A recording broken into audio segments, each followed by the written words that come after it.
Hey everybody, it's You'll Shoot Your Eye Out, and today we're going to talk about a little bit of an update on an older video I did about toolless band attachment.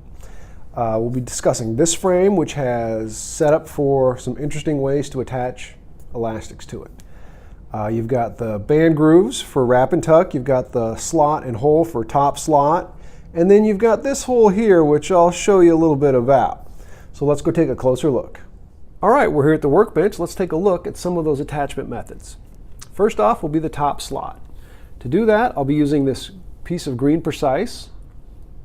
You roll up a tube on the end, try and keep it nice and tight.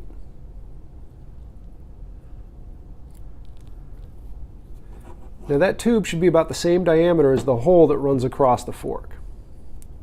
When you get that, you pinch and pull, you feed it down the top slot. And once you hear it snap, you know you're in a good spot, and you can adjust your fork, or your band in the fork. Now, you want to test this one. So give it good tugs to max, both directions. And with this tube hole through here, I can actually see that the rolled up portion of this band is completely seated, so there's no mystery to it. So I know that that's in there and super secure. And to get that out, you just pull to the side. Okay, next up we'll do the single tube. This is the easiest of them all. From the target side, you feed the tube through the hole, use the band groove and wrap it to the middle, pinch and pull, and now you're ready to go. When you do the other side, just make sure you leave the same amount of nub at the other end. And this would be an over-the-top tube shooter. For a loop tube, what you'll do is you'll need a piece of string, put it through the loop,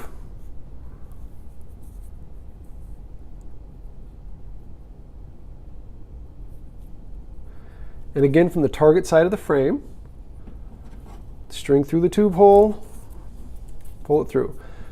For loop tubes, you'll want to pull the entire tube through until the pouch meets up. That way you can find the center part of this loop. Once you have it, pinch and pull and seat it down in the middle of the top slot.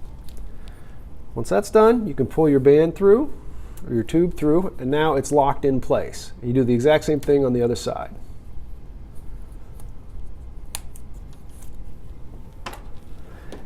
The last thing we'll talk about is wrap and tuck. Now for wrap and tuck, you'll need your band, a band tie.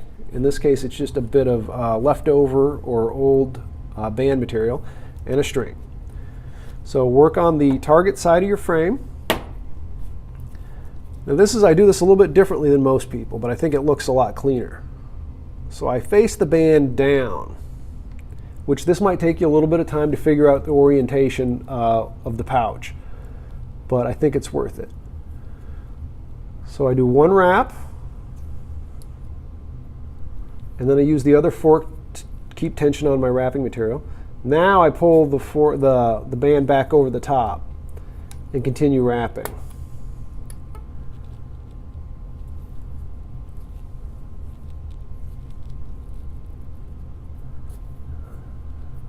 Go 3 times. Now you take your string, make a loop,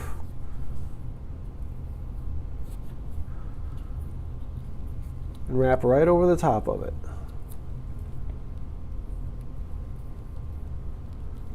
A couple more times, and then you take the last bit of your wrapping material, you put it through the loop, pull everything tight. There you go. Now that's on there super secure, and when you're done, this band wears out, or you just want to change to a different set, just pull this tab and it all comes loose. And that's a look at the 4 different types of attachments you can use with this fork. Okay, that was an updated look at the toolless band attachment for this fork. Maybe you can apply some of these ideas to your own designs and think it'll probably work out great. So thanks for watching, and I will catch you next time.